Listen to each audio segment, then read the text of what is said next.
Greetings for the day, dear students. In my previous lectures, I have discussed the structure of proteins, which included the primary structure, secondary structure, tertiary structure, and quaternary structure of proteins.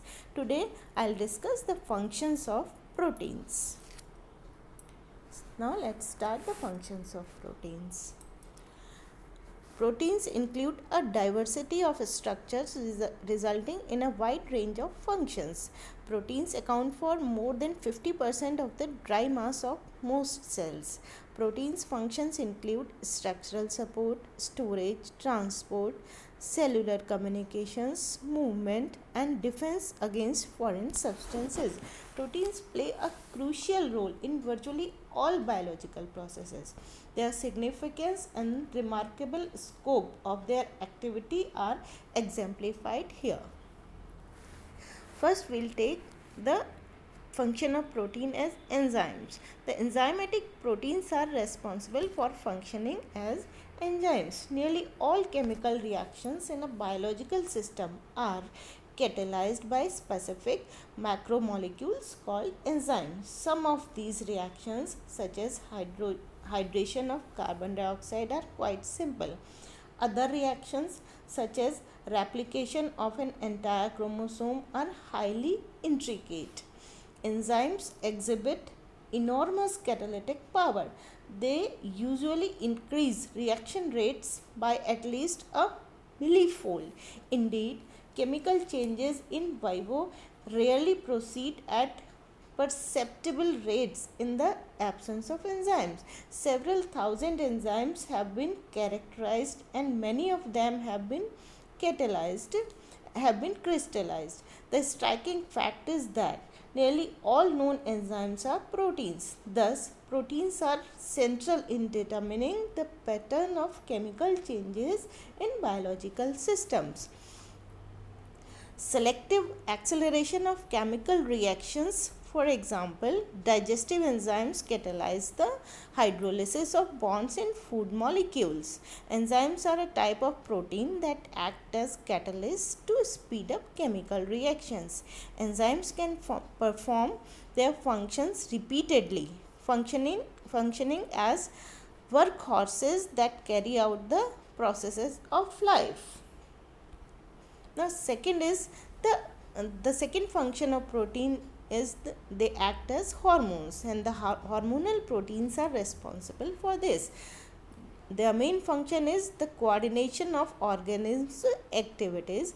The example we can see the insulin. It is a hormone secreted by pancreas, as we all know.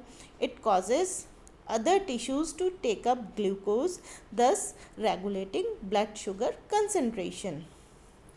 And next function is the storage function.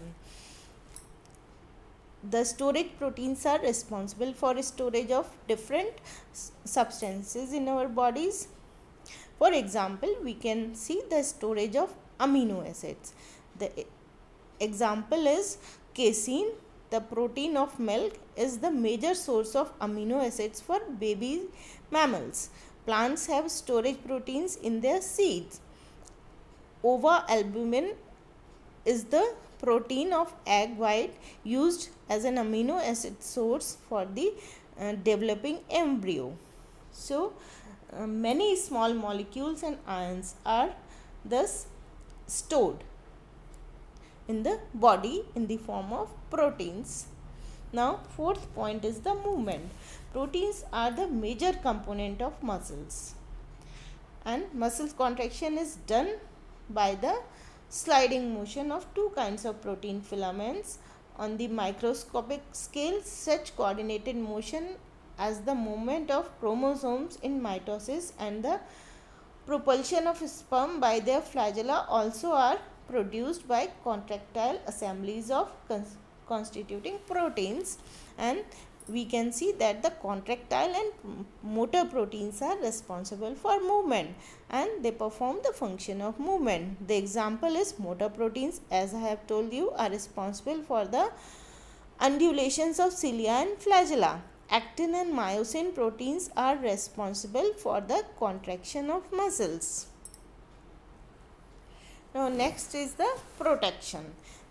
The defensive proteins are responsible to perform the function of protection.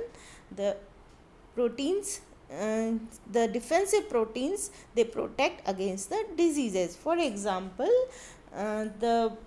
we can see that antibodies and inactivate and help to destroy viruses and bacteria, and we can say that they provide the immune protection. And antibodies are highly specific proteins that recognize and combine with such foreign substances as viruses and bacteria, as I had told you just now, and the cells from other organisms. Proteins thus play a vital role in distinguishing between self and non-self.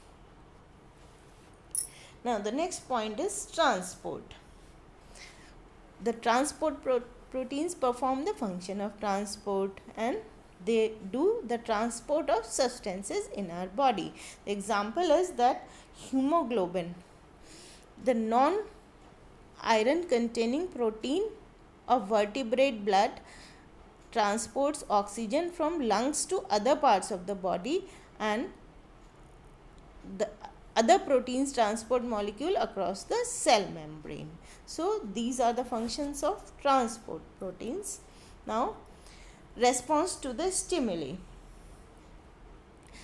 This is done by receptor proteins, and they perform the response of the cell to chemical stimuli. For example, the response of nerve cells to specific stimuli is mediated by receptor proteins. For example, rhodopsin is the light sensitive protein in retinal rod cells.